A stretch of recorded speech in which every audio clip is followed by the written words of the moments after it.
I stood outside the glass wall, watching everything. My husband, Ethan Hayes, the CEO, solemnly announcing the very role he had once promised me, now handed to a 23-year-old woman, Samantha Reed.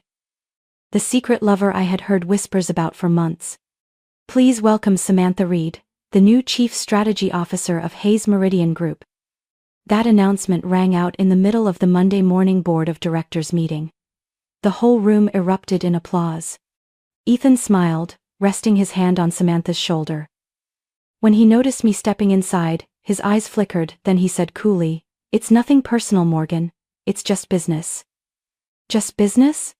For 7 years, every cent my family poured into this company, every expansion plan, every loan I scrambled to secure, all of it erased in seconds. The next day, the press hailed Samantha as the young talent saving the company. But they didn't know that behind that glass wall stood a woman swallowing betrayal and starting to plan how to bring both of them down with the very money that built this empire. I arrived home as the last rays of sunlight touched the lawn in front of the porch. The house that once gave me peace after long workdays suddenly felt strangely cold. I hung my keys, stepped into the living room, and saw a sleek black shopping bag with the Cartier logo gleaming on the table. Inside was a glittering diamond bracelet. But that gift wasn't for me. I couldn't even remember the last time Ethan gave me anything extravagant. This clearly belonged to someone else. And when I pulled open the drawer nearby, I found hotel receipts from New York those same nights. Ethan claimed to be on business trips in Boston. Each detail, each number, cut into the fragile trust that had already been torn apart by the morning's meeting. Frozen in the living room, I heard the sound of my daughter's footsteps. Chloe ran down the stairs, clutching her little keyboard. She was 12, with bright eyes, a ponytail, and a carefree smile. "Mom." Chloe beamed. "Dad said, Miss Samantha will teach me piano when she has time. She said she studied at a conservatory." I froze. My daughter's innocent voice echoed through the house, while my world caved in. Samantha taking my husband, my career, and now walking straight into my daughter's life. I forced myself to swallow the lump in my throat and managed a smile that even felt foreign to me. "Really, honey?" Chloe nodded, cheerful. "She said she'll teach me River Flows in You. I love that song. Dad said she's really talented." My hands clenched, nails digging into my palms. I would never show anger in front of Chloe. She didn't deserve to see the darkness in our marriage. "That's nice. If you enjoy it, then go ahead. But remember, you still have your mom here, don't forget that." She hugged me quickly before running back upstairs. That night I stayed in my office, the glow of my laptop highlighting my tired face. I typed in the familiar password, and the doors of finance opened. 15 investment funds, 15 lifelines of Hayes Meridian Group. One by one, I checked them, the numbers scrolling across the screen. Eleanor Trust, Patriot Capital, Sterling Group, Hayes Legacy Fund. All had the same truth. More than 60% of the company's operating capital flowed from funds under my control. Those independent investors Ethan bragged about on television were a facade I had built years ago. I remembered the long nights, alone in this room, calling banks, negotiating terms, moving money to keep the company alive. Ethan was out at galas, on television, praised as a brilliant leader, while I remained invisible, the heartbeat of the machine. The analysis flashed. Over 62% of cash flow depended on the funds I managed. Without them, the company would collapse within 3 days. And if I pulled them now, within 3 days everything Ethan built would turn to ash. I leaned back in the chair and closed my eyes. Behind my lids, my father's face appeared. He had told me on my wedding day, "Morgan, the Hayes family may be ambitious, but you must always protect yourself. Never hand over the keys to someone else." Back then, I thought he was too cynical. Now his warning had never felt truer. The phone rang, pulling me back. Ethan's name glowed on the screen. I didn't answer. I stared at it buzzing, imagining him with Samantha, planning their future and laughing at my naivety. I took a deep breath, opened a blank note and typed, "Withdrawal notice. Each keystroke echoed in the quiet room like a gavel striking the scales of justice. That night, the only light in the house came from my laptop screen, and the only sound was the beat of my heart. From this moment on, the game had shifted. Ethan would soon learn when Samantha stepped into my daughter's life. He crossed the one line I would never allow. The next afternoon, a short text arrived from Caroline, Ethan's longtime assistant. It read only 3 words: basement parking lot. No explanation. She was careful enough to write nothing more, knowing anything connected to Ethan could be monitored. I drove to the underground lot of an old downtown office building. The air smelled of oil and rubber. The fluorescent lights flickered. Caroline stood by a silver sedan, her small frame tense, shoulders trembling as if she had wrestled with this decision for a long time. As I approached, she thrust a thick folder toward me, clutched in a cardboard file. Glancing around nervously, she whispered, "Mrs. Hayes. If I stay silent, my conscience will destroy me." I took the folder. In the dim light, bold letters jumped out. Reed Consulting. Samantha Reed. Ethan's young mistress. Page after page, invoices signed by Ethan, totaling nearly $900,000 in just 6 months.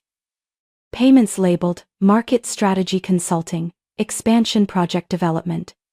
All drawn from discretionary funds money, built on Hayes family capital. Caroline bit her lip, eyes glistening. "I've worked with him 5 years. I knew the company had its flaws, but this... He's not even hiding it anymore. He signed directly, bypassing the board. And Reed Consulting. It's a shell. All roads lead back to Samantha Reed." I had suspected. But holding proof felt different. The numbers on the page carved into what was left of my trust. "Why give this to me? You know if Ethan finds out." Caroline cut me off, whispering urgently, "I know. But I can't take it anymore. He abuses your trust, drains your family's money. He even mocks you in internal meetings, calls you the silent partner. I can't stand hearing them use your name as a joke." My grip on the folder tightened, my hand trembling while my eyes hardened. Shame and resolve filled me. Ethan hadn't only betrayed me in marriage, he was openly bleeding the company dry with my inheritance. "Caroline," I said, voice low but steady, "after tonight, stay silent. If anyone asks, you never met me. As for you, I'll make sure you lose nothing. But remember, don't let a single trace slip." She nodded, her eyes a mix of relief and fear. Then she turned quickly, leaving me alone in the cold garage. Back in my car, I opened the folder again. Ethan's signature, once the mark of a man who promised to hold my hand for life, was now approving invoices to fund his sordid affair. I remembered Chloe's beaming face as she spoke about Samantha teaching her piano. My grip on the steering wheel turned my knuckles white. That woman hadn't only taken my place at the company, she was weaving her way into my daughter's world. And now, it was plain to me they were working together to drain the money my family and I had poured in. When I got home, I shut my office door, set the folder on the desk, opened my laptop, and began organizing everything into a separate file. I scanned each page, saving every detail. Each file became a brick in an unbreakable wall of evidence. In the silence, I heard the ticking of the wall clock. Part of me wanted to cry, but the tears wouldn't come. The pain was too cold, too clear. It wasn't just private pain anymore, it was public humiliation. Not just infidelity, but betrayal down to the bone. Hours slid by as the dashboard pulsed in front of me, where 15 investment funds appeared, every stream of capital I had carefully managed. Ethan had tied himself to the trap. Every invoice, every payment to Reed Consulting was proof he had used Hayes family money for personal gain. And if I pulled just one thread, the glass castle he built would shatter. That night, I didn't sleep. I heard the wind whistle through the window, leaves scraping against the glass like warnings. Once I took another step, there would be no way back. But why go back, when everything was already in ruins? I looked into the mirror and saw another woman. Not the dutiful wife behind the glass, watching her husband announce a position for his mistress. But someone holding the sharpest blade. and I would use it not to plead but to end the game. I drove down the oak-lined road leading to my family's estate. My mother's house, a 3-story red brick mansion with white columns in front, stood tall in the late afternoon light. It had never changed, ivy climbing the walls, dark wooden doors, and the faint scent of lavender drifting from the garden. It reminded me that no matter the storms outside, something enduring remained. My lineage. My mother, Elaine, sat in the grand living room. The crystal chandelier light reflected on her neatly pinned silver hair, her sharp face, and eyes so keen they left no room for secrets. When I entered, she lifted her gaze. One blink was enough to read what I hadn't said aloud. "You've seen it, haven't you?" she asked, her voice more confirmation than surprise. I nodded, laying Caroline's folder on the mahogany table. Papers rustled as I opened it. Invoices, signatures, undeniable proof. Mother quietly examined each page, her thin fingers tracing the numbers. When she looked up, her eyes were knives. "I warned you about Ethan on your wedding day. That man is too ambitious to know what enough means. Now, you see." I sat across, my hands tightly clasped. "Mother, he didn't just betray me. He's bleeding the company dry with our family's money. More than half the capital is being abused. I can't stand by." Mother rose slowly, walking to the tall bookshelf.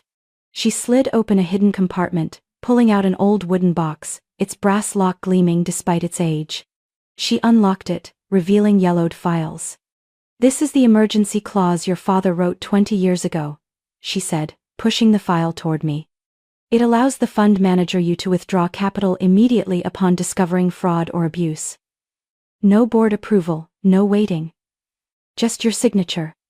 I skimmed the clauses, legal language leaping off the page. My heart pounded, fire rising in my chest. The door burst open. My brother Michael walked in, suit still on, tie loosened, eyes blazing. He tossed his briefcase on a chair, his voice clipped with fury. "Wallace's office just called me about the meeting. Ethan appointed his mistress right in front of the board. Morgan, you can't let this stand." I looked up, my throat tight. "I have proof, Michael. $900,000 funneled into Samantha's shell company. All from family funds." Michael scanned the file, then locked eyes with me. "If you do this, do it completely. Don't just withdraw funds, take it all back." I froze. "You mean?" "I mean Ethan hasn't only betrayed you, he's abused our family's legacy. Father would never forgive us if we ignored it. This isn't only about marriage, it's about honor and power. You have the legal right, and you have backing. Don't think of leaving with scraps, think of reclaiming the company." I sat motionless, my ears ringing from the weight of his words. Memories rushed in. 7 years of me quietly signing credit agreements, juggling loans, holding the company each time it teetered. And all the while Ethan was hailed as the brilliant architect. Mother laid a hand on my shoulder, her voice steady, resolute. "Daughter, the Hayes women have carried this family for generations. And time after time, men have exploited our labor while basking in glory. Your grandmother once saved us from ruin, yet history erased her. I carried your father too, but history only remembers him. Now it's your turn. Don't repeat that tradition," Michael added, his voice steel. "I'll be your lawyer. If you move forward, I'll handle the legal fight. We'll reclaim what's ours and make Ethan pay in public. And Samantha, she'll learn that access isn't ownership." I drew a deep breath, looking at the two people before me. They weren't only family, they were allies, my foundation. For the first time in days, I wasn't alone. I whispered, but loud enough for both to hear. "If I have to fight, I won't retreat a single step." The room fell silent. Then Mother smiled, a rare, proud smile that glowed. "You truly are my daughter." Michael clicked open his pen, placing it on the table. "Then let's begin. Our plan will change everything." I placed my hand on Father's old file, feeling the rough paper under my skin. It wasn't only a legal document. It was legacy. The key to freedom and justice. And it was plain to me with certainty. Ethan would never stand on my shoulders again. 2 weeks later, on Chloe's 13th birthday, the house filled with laughter. Her friends crowded the living room, balloons lined the staircase, and a big cake sat in the center of the table. I had spent a week preparing baking cookies myself, choosing ribbons, hanging string lights. I wanted this birthday to be her happiest memory, a milestone of joy. The guests had all arrived except for one. Ethan. I glanced at the clock. He was nearly an hour late. Chloe forced a smile when her friends asked, but I saw the flicker of sadness in her eyes. Then the front door opened. Ethan walked in, suit crisp as if from a meeting. But the shock wasn't his tardiness, it was the woman at his side. Samantha, dressed in a tight red dress, curls bouncing, lips scarlet, heels tapping against the wood floor as if to announce herself. The room froze. Chloe's friends exchanged whispers. My daughter's face fell, her smile vanishing. "Sorry I'm late," Ethan said loudly. Then turned to Samantha with shameless ease. "Samantha wanted to wish you a happy birthday too." Before I could react, Samantha stepped forward, handing Chloe a small silver-wrapped box. My daughter fumbled it open, her eyes widening at the Chanel No. 5 inside. A 13-year-old, given an adult's gift, in front of her friends. Chloe looked unsettled, glancing around before forcing a smile. "Thank you, ma'am." Samantha leaned close, whispering, "You deserve the finest things. I'll teach you how to wear perfume elegantly." Her saccharine words made my blood boil. I wanted to snatch the gift away, but Chloe's clear eyes stopped me. She tugged at my sleeve, whispering so only I could hear. "Mom. Is she my new mom?" My throat locked, air gone. How could a 13-year-old ask that, on her birthday, in her own home? I bent down, forcing calm into my voice. "No, sweetheart, you have only one mom." Chloe looked at me, tears shimmering. She nodded faintly, but the wound etched in her heart wouldn't heal easily. I turned to Ethan. He stood beside Samantha, his hand resting on her back, as if the world had erased me. I noticed a few parents in the room exchanging uneasy glances. Their eyes full of judgment but their mouths sealed. From the corner, my mother Elaine stepped forward. She came to my side, her thin hand resting firmly on my shoulder. That fragile touch steadied me, a cold calm flowing through. She didn't need to speak, her eyes alone cut into Ethan like a blade. Michael, my brother, was there that day too. He leaned close and whispered in my ear, "See? He doesn't know any limits anymore. This isn't private betrayal. This is public humiliation. A child shouldn't have to endure this." In that moment the final line had been crossed. Ethan had dragged Samantha into my daughter's life, turning her special day into a humiliating spectacle. When her friends left one by one, Chloe curled up on the sofa, eyes red. I sat beside her, gently stroking her hair. She whispered, "Mom, I don't like her. She makes me feel like you're being replaced." My tears fell, but I wiped them quickly so she wouldn't see.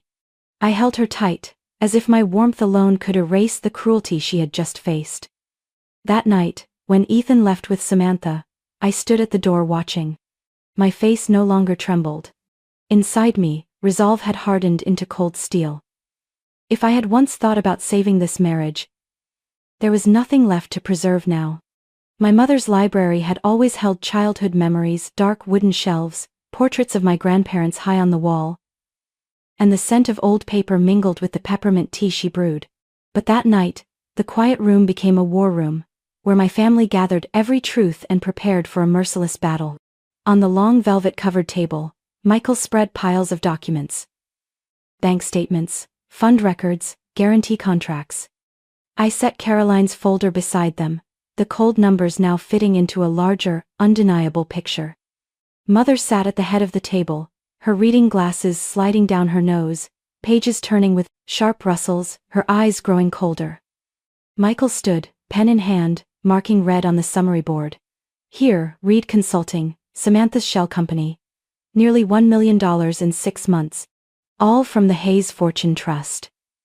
He drew a line, connecting it to the larger fund diagram, his voice firm. And here 15 accounts in total. All trace back to the Hayes Fortune Trust. Our family capital. Put plainly, Ethan and Samantha are feeding the company while bleeding it dry, with our own money. I stared at the whiteboard where Michael had written 62% in bold red. 62%, more than half the lifeblood of Hayes Meridian Group, flowing from my family's pocket. A truth no one on the board or in the press ever knew. Because Ethan kept me in the shadows. Mother tapped her pen lightly, her voice low and steady. Do you see now, daughter? All these years, your work became someone else's glory. But you hold the key to life and death. Remember, no company can survive losing over 60% of its capital overnight. My fists clenched, my heart aching but surging with a power I'd never felt before. Just then, the library door opened. Rachel, my best friend from college, walked in. A veteran economic journalist, she had exposed countless corporate scandals. When I called, she drove through the night without hesitation. She set a recorder and laptop on the table, tilting her head at the documents.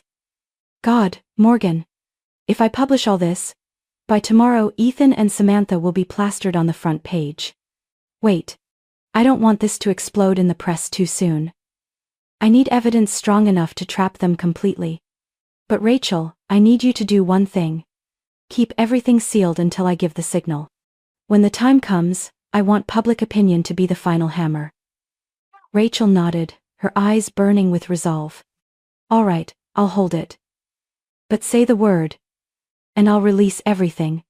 Trust me, the public will be on your side. Michael cut in, his voice dry. Remember, we don't just need sympathy, we need the law. I'll gather precedent to prove Ethan violated fiduciary duty. Financial evidence plus public outrage, he'll have no escape. I looked at the three of them, my mother, my brother, and Rachel. The warm light cast their determined faces in sharp relief. For the first time I saw I had a real army. I was no longer fighting alone in the dark. I stood, opened my laptop, and connected it to the big screen. Charts appeared, money flowing from funds to the company, from the company to Reed Consulting, and then into Samantha's personal accounts. It was transparent to the point of horror. This isn't just fraud. This is a systematic conspiracy. Ethan used me as a bridge, a legal shadow to build his glory. And Samantha, she isn't just the mistress. She's an accomplice. Elaine leaned back, her eyes sharp as fire. Then what are we waiting for? You'll need three things: the law, capital, and the public. And you already hold all three. Rachel lifted her coffee cup, smiling wryly. And don't forget, Morgan, the press loves a story about a woman rising up, flipping the table. You won't just win. You'll become a symbol.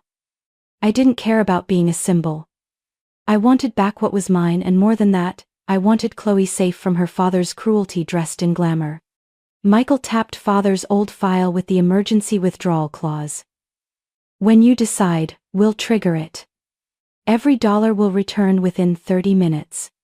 Ethan won't see it coming. The air in the room thickened like before a storm.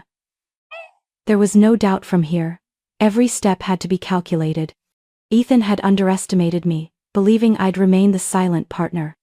But he didn't know that when a woman is pushed to the edge, she becomes a force he can never imagine. One evening, while Ethan was away on business, I entered his private office. His silver laptop sat neatly on the walnut desk. I knew the password once he had joked. We have nothing to hide from each other. Now that arrogance let me walk straight into his secret world. I opened it. Familiar files appeared: financial reports, board presentations, market expansion plans. I scrolled until I saw a folder labeled Private. I clicked. Inside were PDFs, dated in sequence. I opened the most recent and my stomach dropped. It was a contract for a sprawling Connecticut mansion, valued at over $8 million. Buyer, Samantha Reed. My hands shook as I flipped through pages. Funding source: Personal Bonus Special Reward Fund. But the numbers leapt out at me.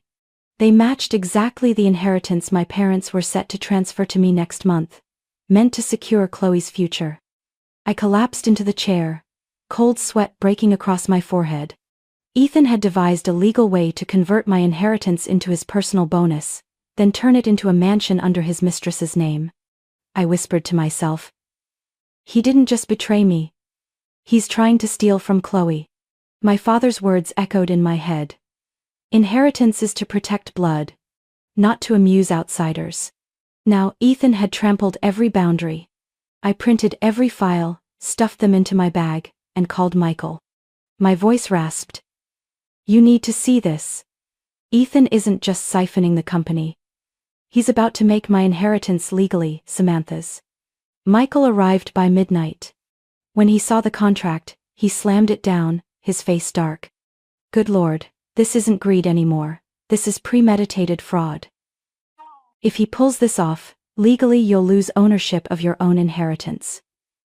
My fists clenched, my voice breaking but firm. If he tries to rob Chloe, I'll dismantle his empire piece by piece. Mother was there too. She sat quietly for a long time, then spoke slowly. Daughter, this is his final step. That man no longer sees you as a partner nor Chloe as his child. He sees this legacy as a prize for his mistress. But he forgot every move he makes rests on Hayes' ground. Rachel sighed when she heard. If this hits the press, the public will be outraged. A CEO using his wife's inheritance to buy his mistress a mansion. But Morgan, I know you're not only after public outrage. You want real justice. I held his gaze. I didn't want Ethan disgraced. I wanted him crushed by the very system he exploited. Michael laid out a plan. We'll track the money flow. If he signs the transfer, we can block it instantly with father's emergency clause. And when that happens, not only will this mansion collapse, but his entire career will unravel. I stared at the contract again. On the last page, Ethan's bold signature glared back, full of confidence. Samantha's line was still blank. I imagined them signing together, thinking they had won, never knowing I already held all the evidence. As the house slept, I didn't sleep. I sat by the window, watching city lights blur in the rain. Each drop against the glass was a reminder that time was counting down. It was plain to me.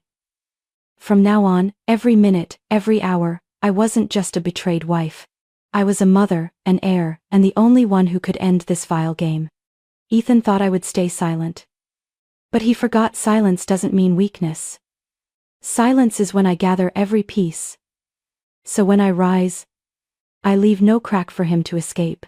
And this time, I swore to myself, I wouldn't just take back what belonged to me and Chloe. I would turn Ethan's entire empire to ashes, right before his eyes. That afternoon, I arranged to meet Richard at a small cafe on the outskirts of town. I deliberately chose a place where no one from the company or any acquaintances would usually go. Outside, light rain misted the windows, blurring the glass and making the space feel even more private. Richard arrived a few minutes late. He walked in, his frame thin, shoulders heavy as if years of carrying fraudulent numbers had drained him. When he saw me, he gave a small nod, then sat across from me, removing his glasses and rubbing his eyes. I suppose, Morgan, today isn't about the usual numbers, he said softly, his voice frayed with fatigue. I studied him for a moment. Richard had once been Ethan's loyal right hand, tied to Meridian long before Ethan and I were married. But his eyes now held no loyalty, only the weariness of a man too accustomed to lies. I leaned forward. Richard, I need the truth. For years Ethan has built a wall of false numbers. But you know better than anyone that this company survives on my family's money. Without us, how long would Meridian last? Richard stayed silent for a long time. He sighed, his veined hands clasping tightly. Then spoke in a low but steady voice. 3 days. If the Hayes money is pulled, in 3 days the whole system collapses. Loans will be called, guarantees will lose effect. And the cash flow won't even cover payroll for the coming week. My heart sank, yet at the same time, a new light sparked within me, the light of opportunity. Are you certain? I pressed, needing to hear it again. Richard nodded. I've buried this truth for years. Ethan always boasted that Meridian was a self-made empire, but the reality, I've had to perform constant accounting tricks to hide that 62% of its capital flow comes from your family's funds. If those funds are withdrawn, I can't stop the collapse. I watched him silently for a moment, then lowered my voice almost to a whisper. How long have you endured this? Richard let out a faint, bitter smile. Since the first day Ethan sat in the CEO's chair. I saw him sign contracts relying entirely on Hayes' money. I watched him give grand presentations to the press while you stood in the background, never acknowledged. I thought it was my role to keep the company stable. But when I saw Ethan bring Samantha in, and even plan to turn your inheritance into his personal bonus, I couldn't hide it anymore. If I stay silent, my conscience will destroy me. I nodded slowly. His words were confirmation of everything I had long suspected. You won't stand alone, I said. Richard, I didn't come here to beg for pity. I came because I know you're exhausted too. If you stand with me, I promise I'll protect you when the truth comes out. His eyes flickered with doubt, then softened. What will you really do, Morgan? I'll withdraw the funds. And not just withdraw. I'll take it all back. Ethan built a castle of sand on my family's money. I'll let the world see it. Richard leaned back, as though he had waited years to hear those words. He opened his briefcase and pulled out a stack of papers, sliding it toward me. These are internal copies of transactions Ethan signed, the consulting fees sent to Reed Consulting. Purchase contracts tied directly to Hayes' money. I've kept them all these years, partly out of fear, partly hoping someone would one day use them. My heart raced as I scanned the numbers, payments in the hundreds of thousands, even millions, all leading to Samantha. And when the moment comes, Richard added, I'll give you full access to Meridian's financial system. What I have here is the surface. The internal storage holds much more, but if I pull it prematurely, I'll be exposed. You must wait for the right moment. When you act, I'll be with you. I'm no longer loyal to Ethan. I'm loyal to the truth. Relief swelled in my chest. I gripped the folder like the first weapon in this war for survival. Thank you, Richard, I said softly. He gave a sad smile, his eyes reflecting quiet determination. Don't thank me. Promise me one thing when you take power. Don't turn this company into what Ethan has. I made it. The employees at Meridian deserve real transparency. I promise. Outside, the rain grew heavier. I rose, clutching my bag with the documents inside.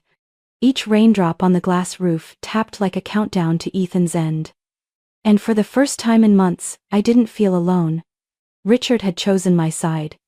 And when the moment came, I would have not only my family, but also the man holding the keys to Meridian's finances. Ethan had no idea the tower of power he flaunted was already cracked from within. My home library became a true war room.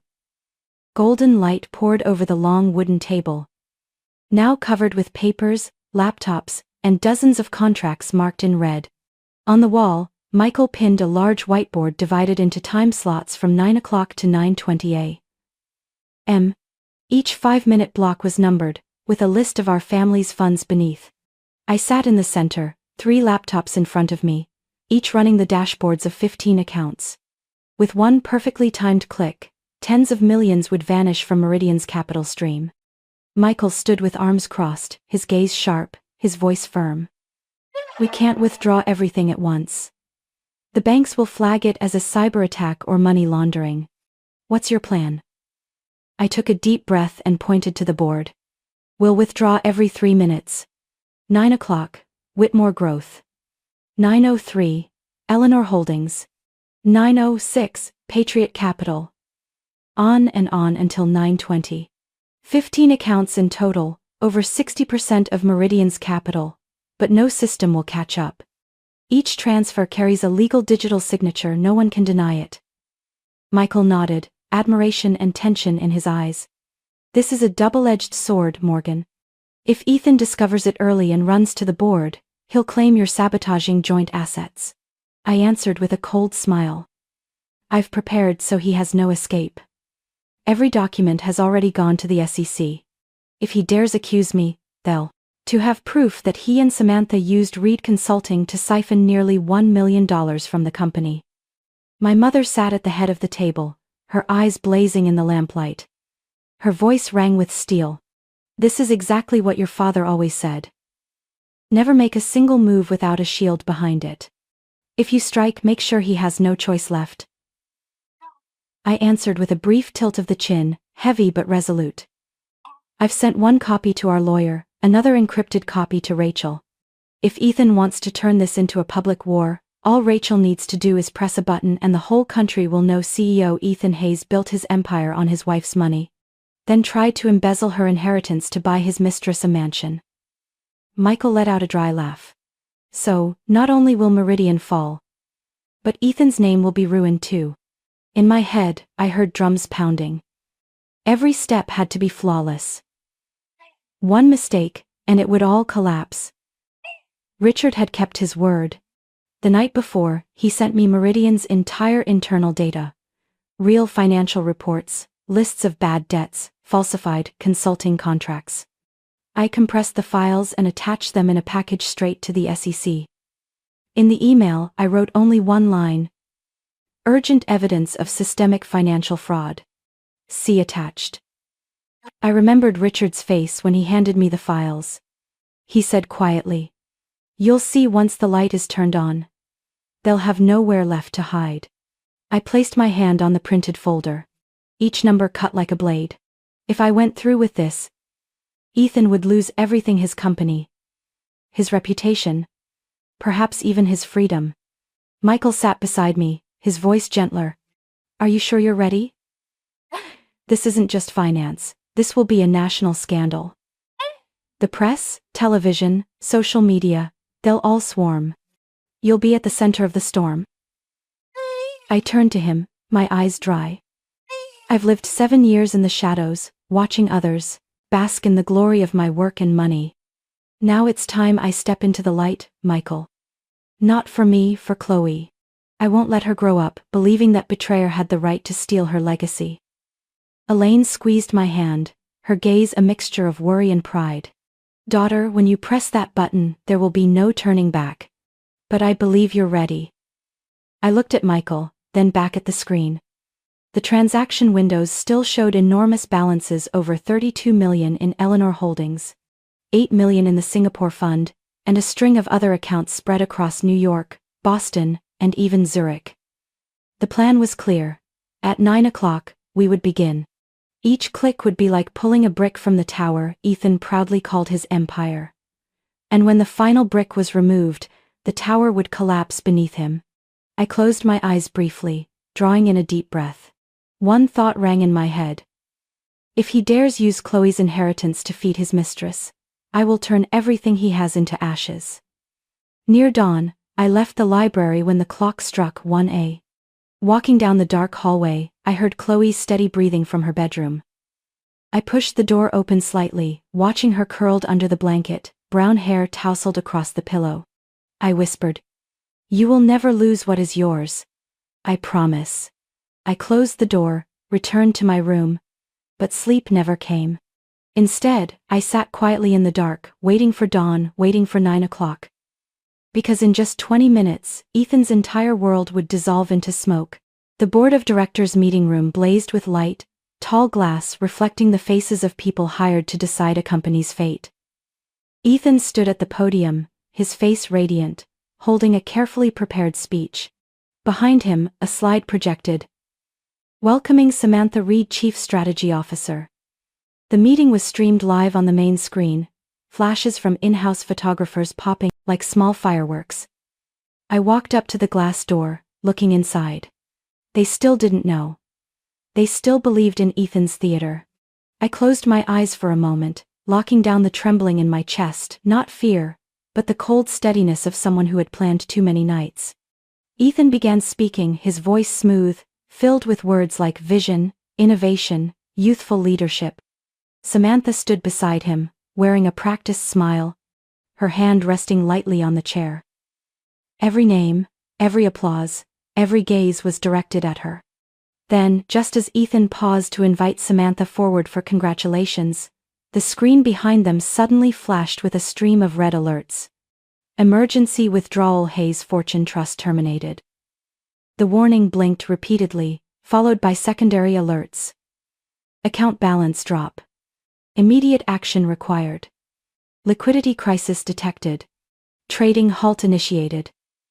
From one corner, Richard's phone buzzed nonstop. He turned, his face stricken, eyes wide as he stared at the newly updated financial dashboards. Several board members rifled through their briefcases, opening emails, their faces drained. Ethan turned, his smile frozen, his voice urgent. "What's happening?" "Richard, explain now." The room erupted in chaos. Someone shouted for IT. The digital board before Wallace, the chairman, displayed. "Market halt pending major announcement." A security officer urged calm, but the clatter of keyboards and murmurs rose like crashing waves. I felt every beat of tension. Then I stepped in. The glass door opened, the click of my heels echoed across the stone floor, and the whole room turned toward me like a slow-motion frame. Ethan stared, speechless. Samantha turned too, her poised face snapping into panic when she realized there was no defiance in my eyes. Only certainty, cold and unshakable. I walked straight to the board table, laying down a stack of copied documents, invoices, wire transfers, the mansion purchase contract, the list of 15 accounts, and a PDF labeled SEC copy evidence. I plugged in the USB. The screen switched at once: flow charts, transfers from the Hayes Fortune Trust to Reed Consulting, then into personal accounts. The numbers danced across the screen, fully exposed. Wallace gripped the back of his chair, struggling to steady himself. "Mrs. Hayes, what does this mean?" I didn't answer immediately.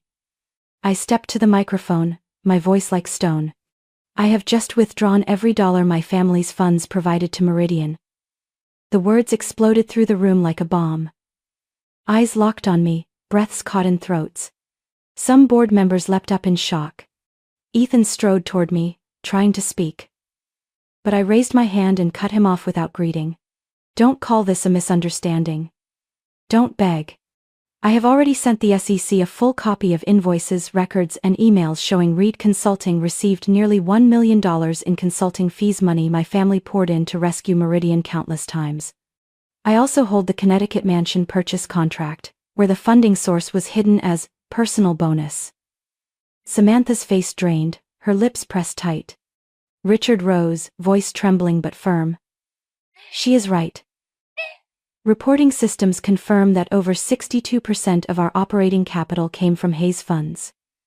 Those funds have been funneled to Reed Consulting, and many transactions remain undisclosed." Wallace struck his gavel, straining for authority. "We need a moment to organize this information." His words cut off as a string of automated emails sent through the system. "Recipients, all board, legal, SEC, CC. Attached, evidence, patterns, Meridian, Hayes. PDF." Rachel, standing at the doorway, tapped her phone. A link to her article, exclusive. Hayes Meridian funding trail, sat ready. She only needed to hit publish. I caught a glimpse of the draft headline on her screen. "Leads, elite family funds, hidden CEO's vision.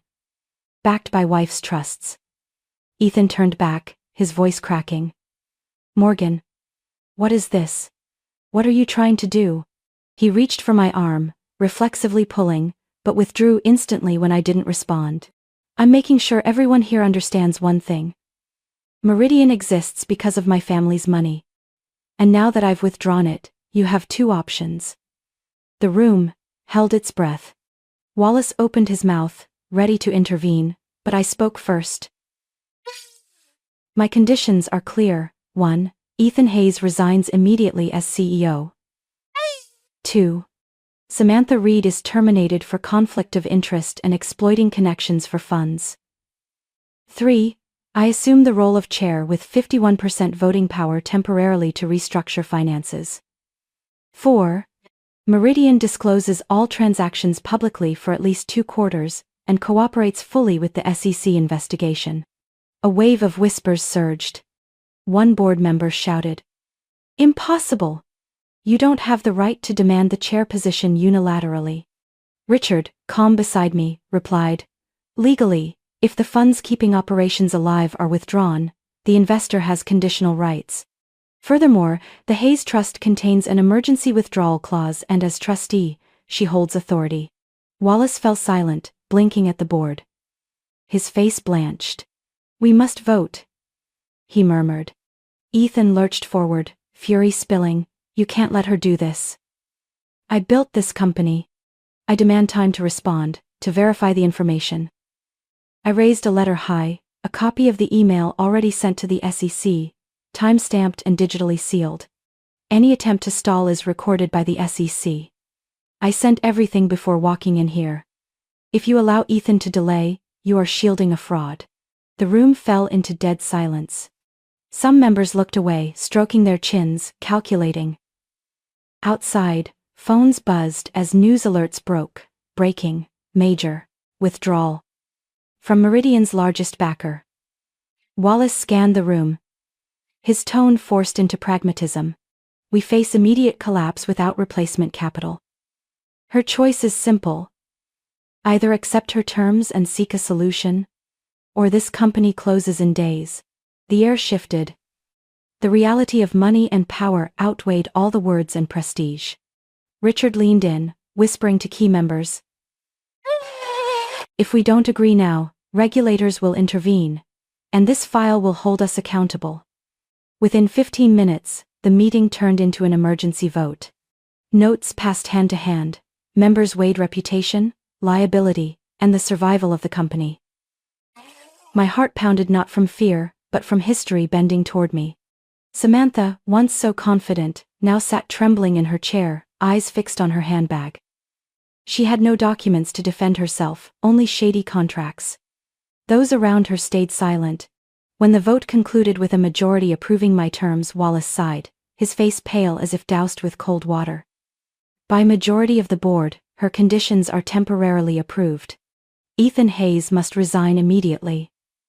Ethan collapsed into a chair, face ashen, forced to sign his resignation under the eyes of the room. Samantha leapt up shouting protests, but her voice cracked, and every microphone was live to record it. I stepped back from the table, moving beside Richard, giving him a quiet glance of gratitude. He closed his eyes briefly, exhaling. In that moment, as the Meridian Tower shook with red numbers and ragged breaths, justice began to sharpen.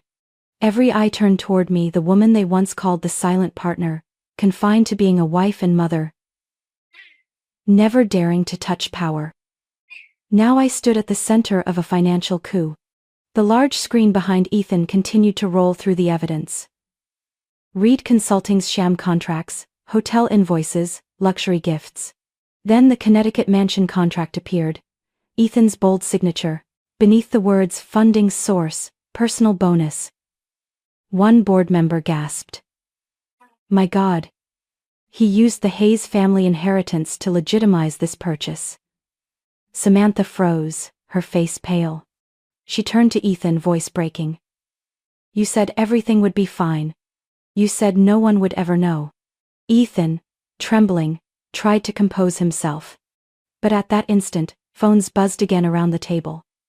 Notifications lit up. Breaking news. Meridian CEO accused of funneling wife's inheritance into Mistress's assets. Ethan and Samantha's photos spread across the front pages of the top financial outlets. Rachel had published the article. The strike from outside aligned perfectly with the internal blow. The boardroom, already in chaos, now turned into a full storm. Some tried calling lawyers, others dialed banking partners. Ethan collapsed into his chair, sweat pouring. He looked around, realizing he had no allies left. Those who once praised him sat silent, avoiding his gaze. Then he suddenly staggered to his feet, stumbling toward me. His voice rasped, almost pleading. "Morgan, please. We can work this out. I was wrong, I know. I'll step down, I'll walk away. But don't destroy everything. I'm begging you." I stared straight at him. No trace of trembling left. In my head echoed the words he once used to strip me of my chance. "It's nothing personal, Morgan. It's just business." I tilted my head, letting everyone in the room hear each word clearly. "You once said it was just business. Then today, this is business. The room cracked open with the weight of that reply. Ethan collapsed before me, head bowed, shoulders shaking.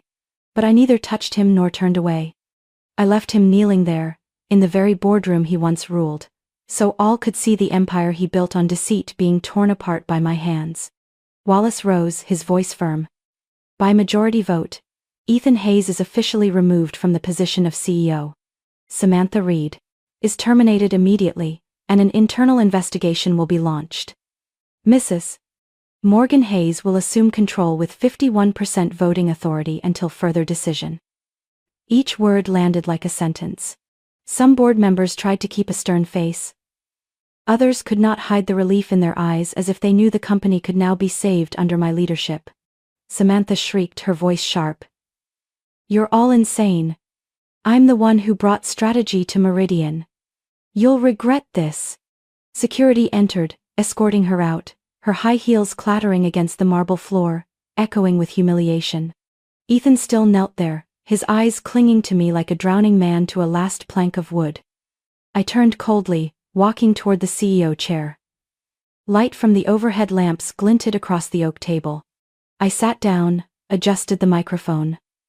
From this moment forward, I said evenly, every Meridian transaction will be audited. Every shadow contract exposed. And if anyone in this room thinks they can follow Ethan's path, remember. The press outside is watching every step. A silence spread.